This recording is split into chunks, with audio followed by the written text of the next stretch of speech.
Accurate fitting is critical to the quality of vision obtained with any spectacles. The method used should be carried out with care and be seen to be done in this way. Shortcut methods such as dotting with a felt tip pen have been shown to be less accurate than the method shown here, and they stand in stark contrast to the care taken by optometrists and the quality of the equipment they use in their consulting rooms. Okay, now that we've chosen your frame, I now just need to take some measurements. I'll just ask you to pop the frame on just wherever it feels most comfortable. It is very important to ensure that the frame is in its final fitting position before you take any measurements.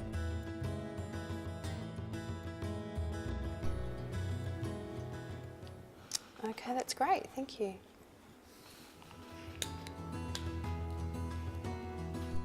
The corneal reflex pupillometer is designed to measure the distance between the visual axes and not just the distance between the pupil centres. Before you take the distance PD, set the working distance knob to infinity. Okay, I'll just get you to hold this just like a pair of binoculars. There's a green circle with a light in the middle of it. I'll just get you to look straight into the light. Just going to start with your right eye. The black line should pass through the very centre of the reflex on the client's cornea. The dispenser now flicks the occluder lever across to measure the other eye. And your left. And back to your right.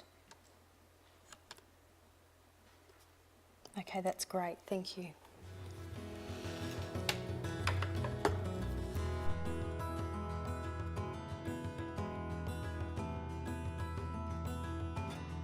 The first alternative for step 3 is to draw your own graticule on the inserts with the help of a parallel rule. The book gives details on how to do this. Several lens companies produce parallel rules for this purpose.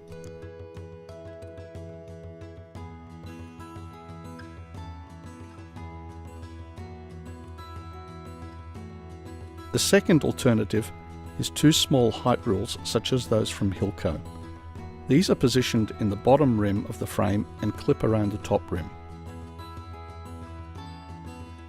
A third method involves the HMS, or height measurement system, from Essilor. This gauge clips onto the frame and the scales can be wound up and down until the top of the scale is in line with the reference point, which, in the case of progressives, is the centre of the pupil.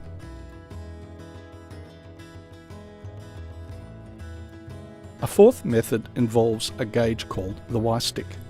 This gauge also clips onto the frame and the scales can be wound up and down until the top of the scale is in line with the reference point.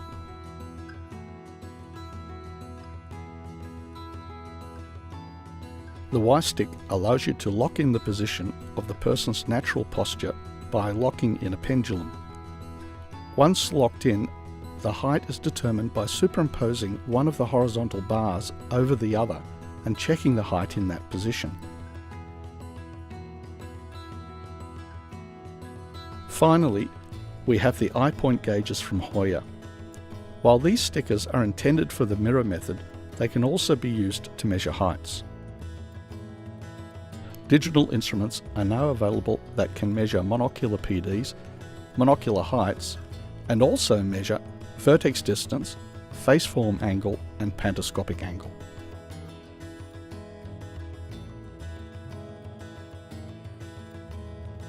It's vital that you make sure that you're at the same height as your client. Use a wall mirror to do this if you can.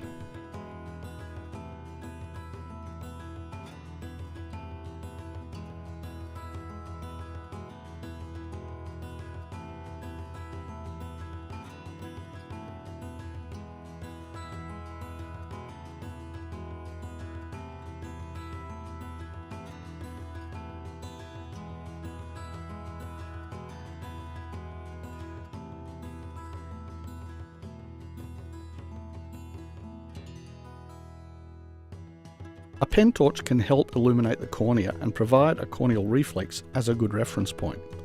For heights, the pen torch can be held at the same level as your eyes and your client's eyes.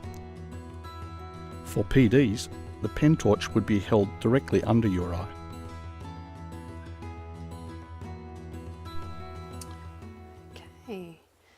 Okay, so the lenses that you're getting, they will change colour in the sun. And The dispenser needs the client to relax to ensure that their posture is natural. When being measured in step 4, they may be sitting up straight and not in their natural position. The dispenser does this by engaging the client in conversation while continuing to note the positions of the markings.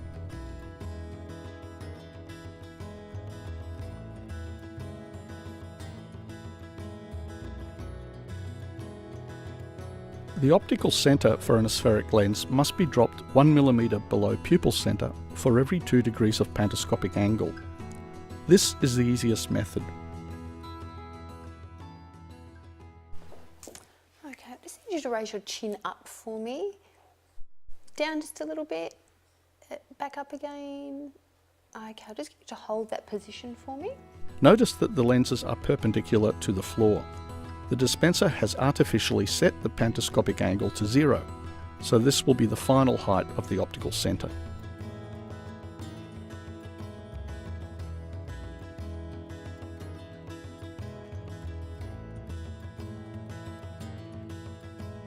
Order the lens position according to your monocular PDs, and the heights according to the final positioning of the markings.